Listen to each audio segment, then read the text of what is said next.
Are you ready to take your first steps towards financial freedom by investing in property? Maybe you've started your portfolio but need some help continuing to grow. Best-selling property author Lachlan Vidler and the team at Atlas Property Group are here to help. As experts in property investment, Lachlan and his team are ready to help you take your next step in growing your portfolio. By completing the research, sourcing and negotiations, Lachlan goes the extra mile to find you a high-performing investment and set you on your path to financial freedom. Visit atlaspropertygroup.com.au to book in your discovery call, absolutely free of charge. This is a Momentum Media production. Welcome to the Smart Property Investment Show, the podcast by investors for investors. G'day, how you going? Hope you're well, enjoying this period running up to the Christmas season. Must admit, I'm pretty much done already with cocktail functions. I've been at one every single day and sometimes twice a day for the last week, and my calendar is full of them. But such is the trials and tribulations of a humble journalist that seems to get invited to a lot of different functions around Christmas. Some people say it's a great job, and it's pretty cool. I get to meet a lot of really interesting people. But I must admit, when it does get towards Christmas, the last thing I want to really look at is a schooner of beer. But there's lots happening right now. Very fortunate within the property investment space and property profession that there's a whole bunch of busy people out there. The market itself is shifting. And you may listen to it, do a regular weekly catch up with Tom Panos, who's an auctioneer and a property coach, and he's already communicating strongly about how the market has really shifted gears over the last month since lockdowns have restricted. Who knows what's going to happen moving forward, this new strain coming in. I'm not going to get into that today, but busy times, going to be busy property over the Christmas period. I think there's going to be a lot of real estate agents who probably aren't having breaks, and I imagine there's a lot of property investors out there getting stuck into it. But the way in which property investors invest these days is growing a lot. Technology is a huge enabler for not only commoditizing what has always been happening, giving greater structure to it, but also paving new ways for people to invest in property. And I'm going to get stuck into that today. But before we get to the guests, just a quick reminder to all first-time and new property investors tuning in. We've got our first ever secret sauce buyer's guide. It's getting started on your property investing journey. It's all powered by our partner, Blue Sun Home Loans. Go to smartpropertyinvestment.com.au. You can find it out. It's pretty cool. We've put a lot of time and effort in creating this toolkit. You'll help or you'll need to get underway and fast track your finance to get started on your first purchase with one of Australia's leading non-bank lenders. Jump onto the homepage, smartpropertyinvestment.com.au, register your details, and you can learn how you can buy property coming into 2022. I've gone through it. My team has done a lot of work on this one. I think you'll find it hugely valuable. Go and check it out. I want to get stuck into co-ownership of property today, particularly from an investor point of view. And now there is the emergence of a number of very smart operators who are leveraging technology to make not only the matching service of people to co-invest together, but then also give the rigor and the structure and the legal sort of applications around how to do it effectively. Joining me in the studio is Ayumi Uyeda, and I hope I got that right. She heads up property technology company called Proppie. We're going to talk about co-ownership. How are you going, Ayumi? Thanks, Phil. I deliberately spell these names out phonetically, and I get it pretty good. So Ayumi. Yeah. No, thanks, Phil. Yeah. It's all right. You did well. It's very brave of you to attempt it. But no, you did well. Well, I looked at it before coming on air, and I obviously had a really good look around property and the work that you're doing. And there's some pretty cool stuff you're up to there. Yeah. I think it's really exciting. And I think there's a lot of problems out there when it comes to affordability of property. So this is where I really just thought it was an opportunity to take the leap and do something about it. So, yeah, do you want me just to get into it? Or? Well, yeah, I like property technology. I invest in property technology. I think technology in property is really going to transform the way in which real estate happens in Australia over the coming 10 years. And there's been a fair bit of advancement in that regards already. The way in which sort of contracts take place now and how stuff is transacted through PEXA. COVID has been a huge enabler for changing the way in which Australians can buy or invest in real estate. So once upon a time, you had to race down to a real estate agency and sign a contract and then make sure they saw you sign it, and then it goes. But now it all happens via the interweb. So one of the, I guess, products of COVID is going to be this accelerated change in terms of how people embrace technology in property and property very much in that regards. But I want to start off. So you actually, you didn't just, are you a tech person or you're a property person, or are you a bit of a both person? Do you know what? It's really interesting. I was originally neither, but I just have a bias for both. So I love property, and I've always had a really high affinity to tech all through my career. So I've never worked in tech businesses, but I've launched e-commerce businesses, actually in healthcare, which is a bit of a side note. But I've always had a very high affinity for tech and have seen so much potential and opportunity for what tech can do. Look, the property piece is something, I kind of grew up around it, and I feel very, very comfortable around property. And, I come from a family where both my parents and their parents all had their own businesses. So it's kind of this small business was in the blood. My parents were in tourism. And so this was in Brisbane. They were part of the tourism boom. So they actually did quite well.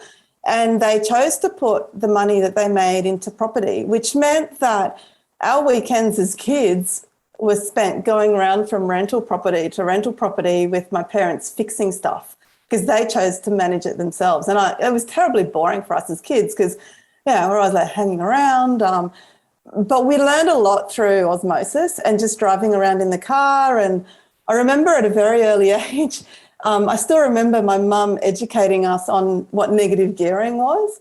And, and I think back and I think, well, that was because we were a family actually who didn't talk about money at all. But she did educate us on negative gearing at a very young age. So, we kind of got used to these sorts of concepts. And so by the time I was, in my early 20s and out of university, as soon as I started to make money, the first place I was going to put it was property. But of course, I had a bit of a rude awakening because I couldn't get in. No matter what I saved, and even if you had $20,000, $30,000 back then, you sort of think, you could put that into property. I couldn't, not even with a 95% loan. So, I actually rang some of these investment funds through the big ones that are still around today, the ones that do sort of these balanced growth funds.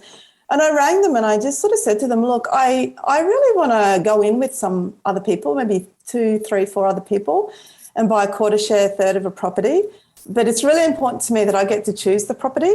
So I didn't want to do shares. I didn't want to do trusts or anything like this. I wanted to choose the property, whether that's right or not. But I just, for some reason, thought my judgment would be better than someone else's. And they said, no, we don't do that. And I said, no, I know you don't do that, but could you write my name down in case someone else calls and has the same question? And they were like, no, we don't do that. And I said, well, why don't you do it? I reckon, there's a market for it. So this was in the early 90s, okay? And they said, look, we don't do it. It's not in our portfolio. And I was like, not in your portfolio? What does that mean? Because I was 21, right? And they said, oh, well, we have a portfolio of products we can sell. If we don't have a product, we can't sell it. And I was like, oh, right. Can't you make it a product? I'm talking to salespeople here. It was just a bit futile. Anyway, so that was just not going to go. So I ended up just shelving that idea. It's been an idea I've been sitting on for a long time. And I've always, I guess, thought that the market at some stage would move towards something where it was normal, where you had that stepping stone where you could buy a quarter share, build equity, and then go into the next one. And it kind of never happened. And then what happened was, so that stage I was in Brisbane. I went overseas. I was living in Mexico. I was living in New York. I came back to Australia and landed back in Sydney. And what I noticed about the Sydney market was people really were buying in a stepped approach, which at the time in Brisbane wasn't happening. And I remember having this discussion with one of my friends, and she was talking about buying a unit.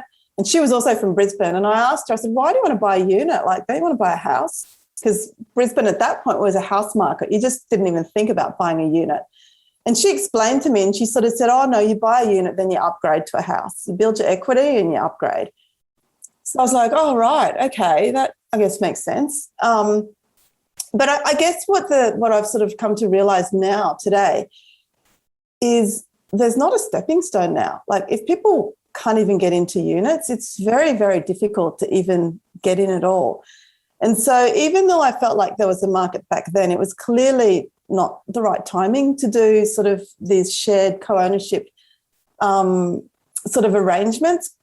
But I think now the biggest change that I see in why the market might be ready for something like this is not just technology. Technology absolutely enables it, but it's the sharing economy mindset. And I think that people and the next generation of millennials and Gen Zs are so much more comfortable with the sharing economy than what we ex-gens have been. And so, you know, the idea kind of sat there a long time, 2 decades. And then about 3 years ago, I decided to do something about it, which was still too early, I will say, but I started to build the platform with some developers and I'm just going to go slowly build it. I think the timing is going to come. I think there's going to be an opportunity at some point. And then the platform was essentially ready in about July this year. And I needed to make a choice as to what I was going to do. Was this going to be another little side hustle because I've had all sorts of things that I wasn't going to do and shelve it, or was I actually going to take the leap, quit my day job and jump all in on this one? And I decided to take the leap. So, you know, it's been a really interesting one because even 3 years ago when I started to build it, I was then, of course, simultaneously trying to sort out all the legals around it. What is the legal framework that we need to have? Because to me, that was a critical factor for the success of this. And I went through a lot of lawyers. You know, there were lawyers who really just only saw the risk. And it was very hard to find lawyers who would work with me to problem solve all of the potential issues that might come up in a co-ownership arrangement. And I found some amazing lawyers that I'm working with now and have partnered with. And we've been able to sort of go through all of those things. So, you know, that's essentially the journey, that I've been on. And you make some really good points there around co-ownership. And a lot of people think, whoa, that sounds like a really strange financial product. Oh, we don't do that. Oh, that's let's be clear. Co-ownership in properties is old as property itself. If you buy a house with a partner, a wife, a husband, whatever, a partner, it's co-ownership. Yeah. It's absolutely co-ownership. So everyone's already doing this. Yeah, exactly. Everyone is absolutely doing this, but it's always framed within the context of you know, a partnership as in a lifetime partner, whatever you want to call them, rather than how that same application can have greater utility outside of that. And that is two people who know each other, getting together, buying a property. Two mates, two girlfriends getting together, buying a property. But then also another extension of that is finding people, to your point, who might not know each other, who might want to actually enter into a relationship where they buy property together. So co-ownership is not a new thing. It's quite an old thing. It is. And anyone can do it right now, right? So you can go to a lawyer, even get the agreement drafted up. But there is real hesitancy around that, I guess, especially with friends and people in relationships, because there is that insinuation of, oh, if we have to get a contract, are we implying we don't trust each other? And that's not a good starting point. And so I think what we're really keen to do is to normalise the smart way to buy together so that you all know what you're doing going in, you know how decisions are made during that time, and you all have a very clear understanding and expectation set for how you're going to get out and what happens. I can see a lot of longevity into this moving forward, particularly to your note around people's attitudes towards the share economy has changed quite a lot. And I want to dig into that. We'll just go to a break. Stay with us back in a moment. Looking for a blue chip Gold Coast investment property, or trying to relocate to the beautiful sunny Gold Coast but keep missing out on the right properties? Maybe you need an expert on the ground to source the right property for you. The Srama Group are the leading recommended buyers agency specific to the Gold Coast, providing their clients with exclusive off-market property opportunities, specific insights into market, combined with a large network of dedicated professionals to ensure you make the right decision without the hassle. Get in touch with us at thesramagroup.com.au and secure your financial freedom today. Welcome back, everyone. It's Phil Tarrant, host of the Smart Property Investment Show. I'm with Ayumi Uyeda from Proppie. Now, you mentioned, Ayumi, as a smart way to buy together. So Proppie essentially just puts the wrapper around what people have traditionally done, but is also a process for helping people find each other if they want to do this together. So you can go together to do it, or you can find each other, 1, 2, 3 people on this platform. So you are a prop tech, you are a platform. Exactly, yeah. So Proppie is a digital it's a digital journey and a platform, and we have I guess all of the connections lined up for what you need to go through that entire journey, through even to post settlement. So the conveyancing is sorted, the co-ownership agreement is sorted. If you need a buyer's agent, we don't have full geographical coverage for the buyer's agent bit, depending on what people want, but certainly the mortgage broking and the lending part. And even the post-settlement, because if you think about, how the property is going to be managed, so we want to stipulate up front that there is a property manager assigned, and we want all financial transactions to be completely separate for each owner or co-owner, so that any rent that you get or any rent that you pay, your costs, all invoicing is treated separately. And, property management companies right now, their systems can't accommodate multiple landlords, because it's just not the norm, right? So with everything being digitized, then if there's a change, well, they got to recode it. So we've worked with a couple of different property management agent or companies so that is now possible and has been enabled. So what we're trying to do is, I guess, shortcut to everybody you need who understands co-ownership and helps you get to where you want to go to. Because without that, it's kind of like going through mud. It's been really hard. There's a lot of lenders out there who don't understand it, don't know how to deal with the paperwork. I'm sure many, of you out there as well have experienced how hard it is to get in together, and have looked at even other structures, whether it's trusts and companies, and obviously there's other financial benefits to those structures, but it hasn't been easy. So we just want to make it easy for people, for the average homeowner, investor who wants to get in. So outside of the more traditional concept of co-ownership, and by that I mean a husband and wife, a wife and a husband, or whatever your version of that they're in, and sort of putting that aside, if you look at the co-ownership from a more share economy point of view, and enabling people to get into property earlier, affordability issues, all that sort of stuff. How big is that segment? Has anyone got any numbers on that yet? Yeah, I mean, there are some numbers. So we know that there's about, I think, 3 million people who are not homeowners. There's about 2 million who want to get in, who want to buy, who can't afford to. So it's quite a sizable market there. We've done quite a bit of market research as well to understand what the attitudes are around co-ownership. So I always wanted to kind of quantify it a little bit, and we did some market research. It was actually a couple of years ago now, and we've got more research in field, which I'll come to. But we asked the question, would you be prepared to buy with somebody, to buy a property? 48% said yes, right? And I actually thought at the time that was pretty high.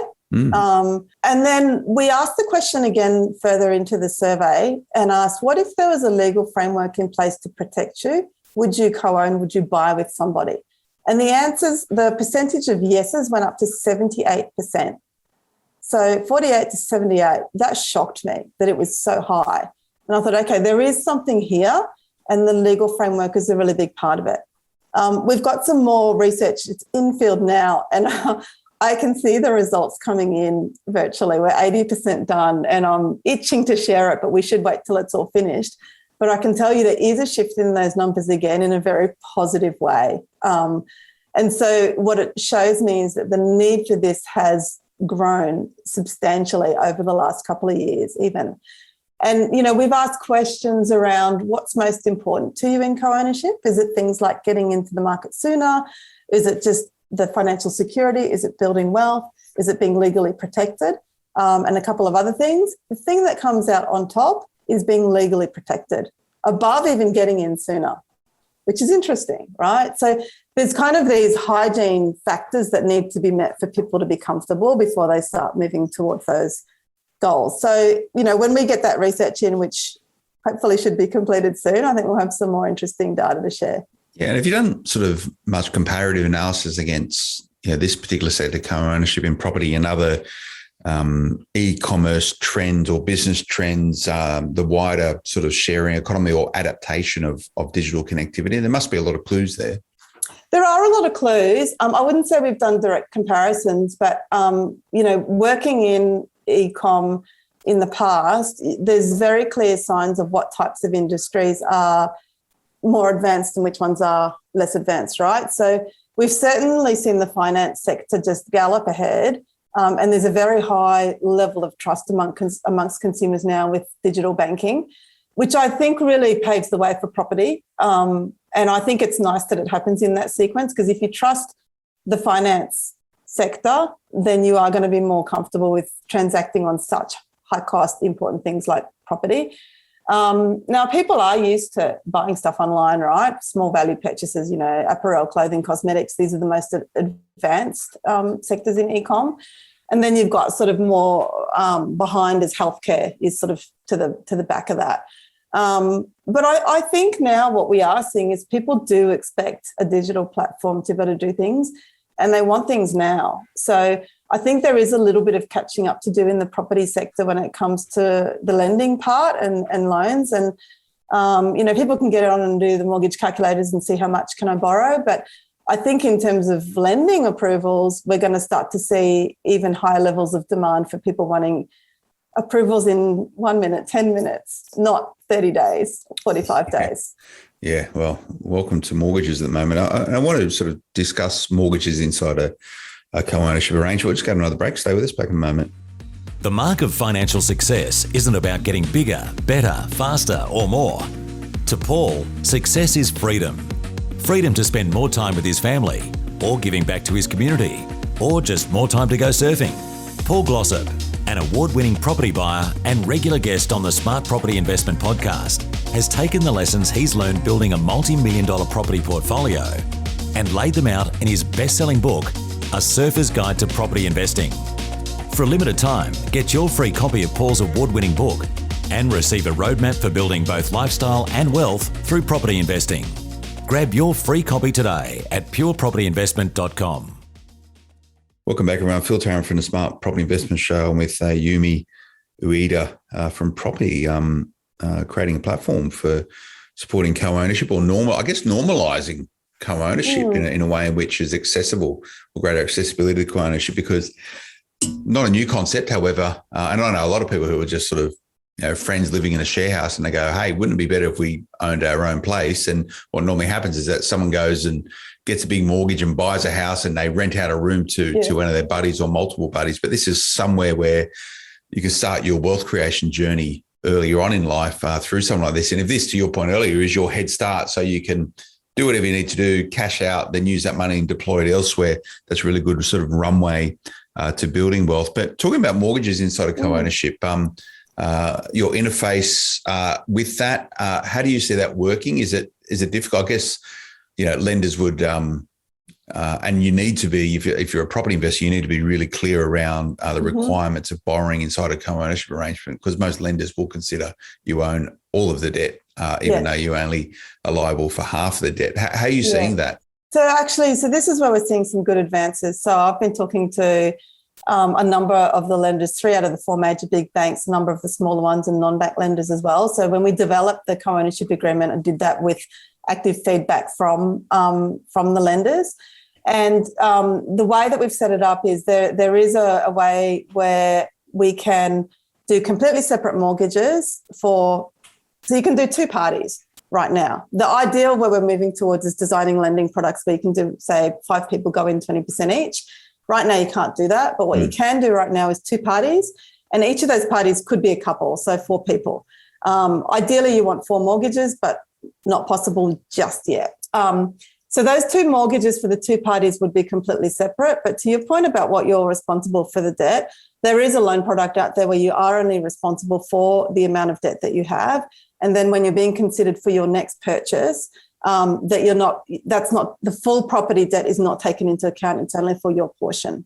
So that's actually possible. There's only one lender doing that right now, but it's possible. So I think we're going to see this moving at a bit of a rate of knots. And, what has been great when I've spoken to the 2 different lenders is they are so enthusiastic about this. And are on board with driving this change as well. And they've all said to me it's only a matter of time. So I haven't had a single lender that I've spoken to yet poo-poo the idea. They've pretty much all said, oh, yeah, this is going to happen. Some of them are taking a position of a wait and see, a follower approach, and have said, oh, this is just too hard. Our risks department are never going to approve it right now. And others are very actively pursuing, saying, yeah, we want to be an innovator and we want to be a first mover on this. We've been fortunate in Australia over the last couple of decades. There's been a lot of innovation in mortgages, and it's sort of all kicked off with, bank lenders like your Aussies and your Wizards back in the day, who just were innovative or disruptive because they weren't gouging Australians with huge margins. And that was really a big step change. Then we had mortgage broking coming in, which opened up finance to more Australians. I tend to agree with you. There needs to be innovation in this regards. A lot of lenders are still quite traditional in their views towards these type of things. Shared economy, particularly against an asset like mortgages. What happens if one person defaults and the other person doesn't default? What happens to the title? Who's responsible for the debt? It should evolve, I would imagine, in line with how other financial products are also evolving, but it's still some way away. And you probably want to get pretty good advice around this if you are going through a co-ownership arrangement, even if it's through a platform like Proppie or Direct, to know where you sit. But imagine also is the application of happens already where the banker mum and dad who normally need to refinance a loan to pony up a particular amount of money to give to you in order to do it or be a guarantor on a particular asset that you're buying. This would be another good way for those parents listening to this that want to get their kids into property investment to help them on that journey straight away. And we need to remember also it might only be a journey of 3 to 4 years before you sell the asset and the kid sort of gets the benefits from it. Are you seeing a lot of those type of relationships using this platform? Yeah, that's a really big opportunity. And what's nice about that, and it's interesting what comes up is this discussion around being fair to all the kids. So, like in that guarantor situation, often parents might only be able to be guarantor for one child at one time. Now, there is the opportunity here where they go in together, but what it does is essentially just stages the child, I'll call it child, but their ability to sort of buy. So they do that, but the parents also have the opportunity to build equity, and then they sell it back to the kids so they get the full benefit of the full ownership. So there is a really nice stepped approach there where the parents also might gain financially as well. So that's a really big one. Yeah, I can see that working and having structure in it, because a lot of people like the idea of it, but then they go, oh, it's complicated, and they know they need to get a shareholders agreement or an agreement around a co-ownership agreement. Then it gets hard. So how different are the laws in Australia around sort of co-ownership? Is it largely universal? When you say how different, you mean across the country? Well, depending where I'm buying and the rules around it. Yeah, look, I mean, it's pretty much it is pretty much universal in Australia. So the only thing with co-ownership, and the big thing is always where you want to be quite diligent, is how you're going to exit. I think that's at the point where things get messy. And if relationships aren't working out and you're not in a good place to be able to discuss things, you ideally want things all set up in the agreement. So the agreement itself stands up in court. It's a legal document. And the only thing I would say is if you're in a situation where the family courts get involved, they will take into consideration the entire context. So this would be one part of import into any final decisions that are made in the case of any family courts and rulings there. But it is a legal document. So if you go in with someone and you buy 50-50, you half on the title, you are up for half of the costs, and on exit you sell your 50% of the share, and whatever equity was built in that time is yours. The other person may or may not sell, and they can sit on it, and their equity continues to build as well. So it's been set up to stand up in court. Yeah, well, that's the reason why you have an agreement. Yeah.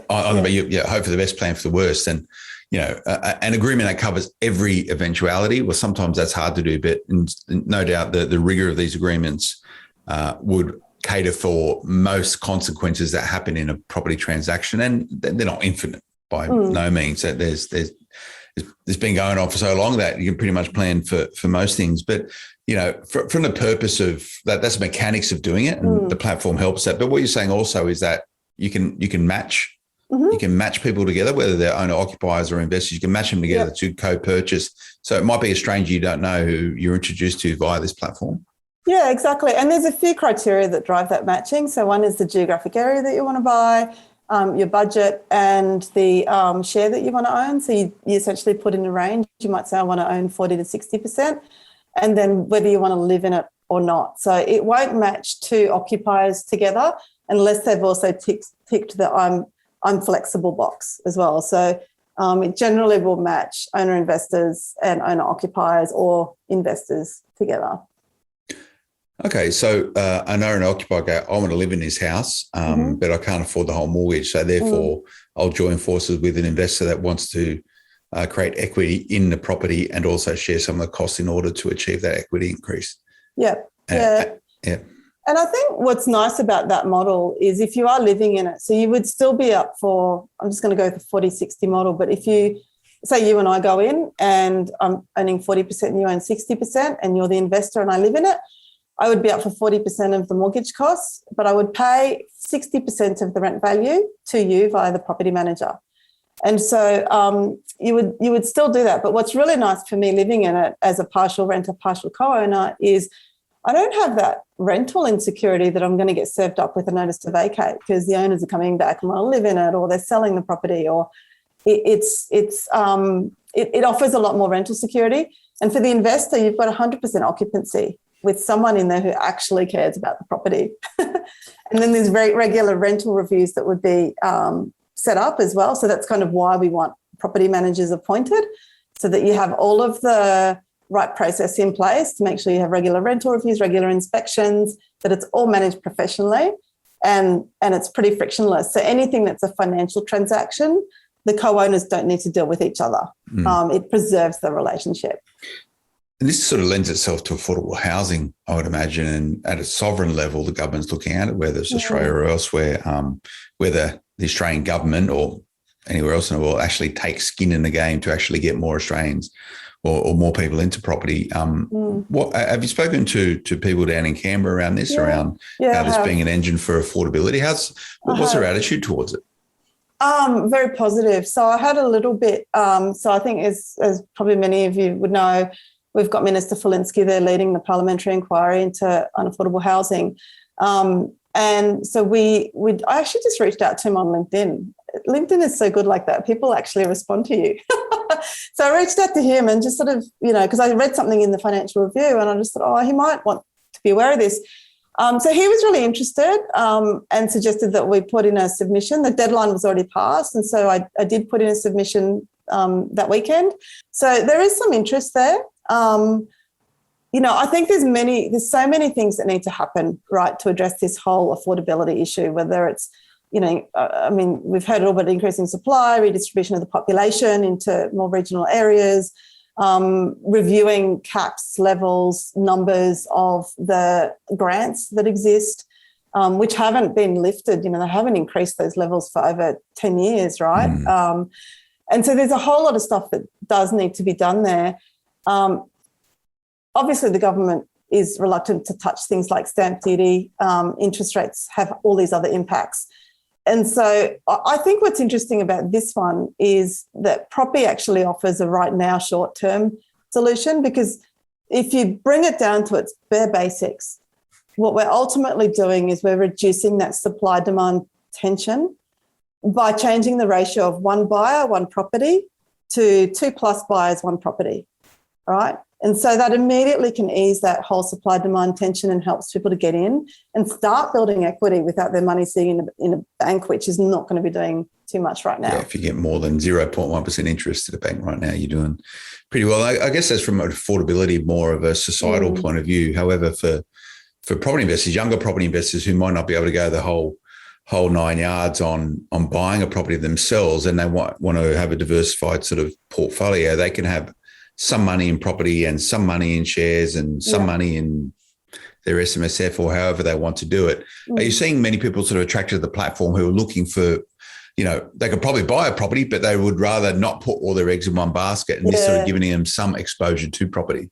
Yeah, definitely. There's that. And then there's also people who just don't want to borrow to the max, and they see the opportunity to increase their purchase power with a sibling. So, for example, if they buy with a sibling and they live in it together, they can live in a 3-bedroom instead of a 1-bedroom. So even just from a quality of life perspective, there's an opportunity there. I have spoken to a few fellas in the construction industry who love the idea of going in with a whole bunch of them and just with the cash that they're making, putting it in as a part share, so getting a bunch of mates together and buying. And I've also heard some interest around the benefits of diversifying within property. So property is so expensive. It's like whatever you've got and whatever you can do in terms of the debt that you can manage that at that time, you'll generally put it into the one property, and then you'll need to sit probably for a couple of years before you can make your next move, right? What this enables you to do is to almost cherry pick a couple of different areas and say, well, I just want to put a couple of $100,000 over here because that suburb's growing. And then you're not sort of sitting on that and watching these other areas grow and have FOMO all over again. You've got the opportunity to then put a couple more $100,000 over here. So you can diversify within property, regardless of even all the other investment options as well. Yeah. So I think that's pretty interesting too, because I have to admit I do get a bit of FOMO. You've bought something and then you think, oh, I wish I could also now just buy here. Well, FOMO seems to be the way of the modern age. So, you can have your cake and eat it these days. It's pretty much the way it works. Ayumi, that's really interesting. I get the utility of it, and it sounds like you're doing the hard work for people so they can concentrate on the outcomes rather than getting embroiled in the headache that is dealing with lawyers around this sort of thing. Yeah, exactly. It can get pretty messy. I mean, we just bought a place with a couple of other people, which is a knockdown and rebuild here in Sydney. And in order to just get the lending done, it took 3 months because they didn't understand what we were trying to do. So there was complications because we were doing a knockdown and rebuild, of course, but, tampering with the asset. But it was very messy from a paperwork perspective.